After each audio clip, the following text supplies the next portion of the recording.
준석이 형 때문에 요즘 하버드 졸업생들이 많이 제보를 하나 봐요.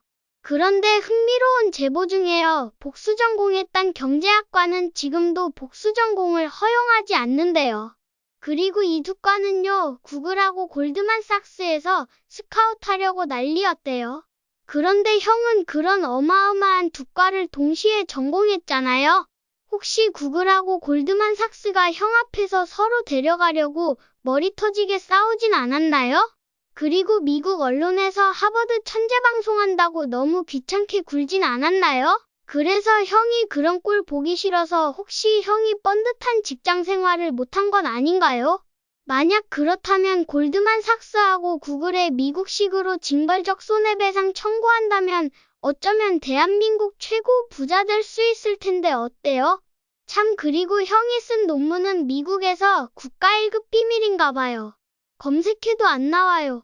형이 보여준 학생증이야? 뭐 형이 노무현 장학생이었다고 하니까? 입학은 했겠죠. 입학하면 학생증은 당연 진짜일 테고요. 그런데 마지막으로 궁금한 게 있는데요. 왜 노무현 장학금 받은 사람이 국민의 짐에 있어요? 형이 출마한 지역은 그쪽 명찰 달면요. 당선은 쉬운 지역 아니었나요? 형이 예전에 했던 영상 한번 보면서 마무리할게요. 만약에 형 학력이 잘못된 거라면 벌 받아야 하는 거 아닌가요? 그런데 제가 봤던 것 중에 컴퓨터 관련 얘기에는 밑줄이 굉장히 많았어요. 얼마나 새로운 아이디어를 갖고 문제 해결 능력이 있느냐, 이걸 많이 보는 거거든요. 그러니까 그 사람들이 중요시하는 건 결국 스토리예요. 그런데 떨어지는 에세이들이 있어요. 제가 한번 스탠포드 입학사정관한테 물어본 적이 있어요. 도대체 스탠포드에서는 어떤 학생들이 많이 지원을 하고 어떤 학생들이 떨어지냐고. 한국에서 온 학생들 스펙에 해당하는 부분은 대한민국뿐만 아니라 전 세계 최강이래요. 거의 모두 다 SAT는 만점에 가깝고, 모두 다 봉사활동을 어떻게 또 그렇게 열심히 했으며, 모두 다 국제기구에서 인턴을 한 경험이 있어요. 고등학생이. 말도 안 되는 거지. 모두가 대학교 과정 수업을 들어서 AP 시험이란 걸 통과했어요. 아니 이런 천재의 나라가 있겠느냐. 그런데 자기는 한국 사람들을 뽑을 때 굉장히 조심스러워진대요. 2002년 월드컵에서 깜짝 놀랐대요.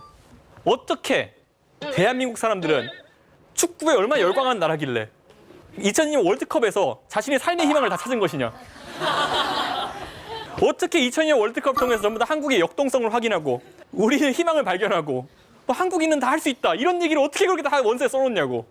실제로 그렇대요. 우리나라의 사람들이 갖고 있는 어떤 스펙 문화라든지 아니면 자기만의 스토리가 없다는 게 그런 식으로 해외에 나가면 다 드러난다는 거죠. 예전에는 그게 통했을지 몰라요. 더 이상 그렇게 안 된다는 거죠. 경쟁이 치열하면은. 결국 자기가 살아온 스토리가 무엇이 있느냐, 자기가 어떤 똘끼 있는 얘기를 할 수 있느냐, 이게 굉장히 중요한 건데, 그 입학사정관 얘기했어요. 한국 사람들은 매년 지원하면 한 200~300명씩 지원하는데 군을 나눌 수 있다고. 원서 군을. 갑자기 인생이 큰 위기가 찾아온 형, 유복한 가정형, 뭐 이렇게 다 나눌 수 있다는 거예요. 그러니까 뭐 그런 식으로 살면 안 된다는 거예요. 그러니까 우리나라의 교보문고 가면은 유학서적 코너에 가장 앞에 이렇게 있는 책이 뭔지 아세요? 하버드 명작 에세이 100선. 그래서 저한테 솔직히 유학 가는 사람들이 에세이 봐달라는 얘기 굉장히 많이 해요. 그래서 많이 읽어보거든요. 제가 솔직히 찝을 수 있어요.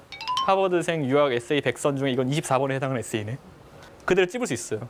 한 번 그 책을 읽는 순간 여러분은 거기서 정신을 뗄 수가 없어요. 절대. 왜냐, 인생에 한 번 있는 기회인데 뭔가 조금이라도 가능성 높은 방향으로 가고 싶은 생각이 있을 거예요. 그래서 절대 그게 아니라는 거. 그런 족보에 의존하는 그런 삶을 제발 버렸으면 좋겠어요. 스토리라는 거는 여러분이 다 갖고 있어요. 제가 감히 주제넘게 27살로서 어떤 인생에 대한 조언을 남들한테 하진 않지만은, 제가 중학생들 가르치고 있는 학생들한테 진로 상담 같은 걸 받으면은 본인들이 지금까지 살아온 뭔가가 있을 거예요. 그 스토리가. 그걸 찾아내는 과정이 중요한 거지, 절대 그걸 만들려고 노력하지 않을 것이며, 그리고 남의 것을 특히 모방하려고 하면 안 된다. 이게 굉장히 제가 애들한테 많이 던지는 메시지였거든요.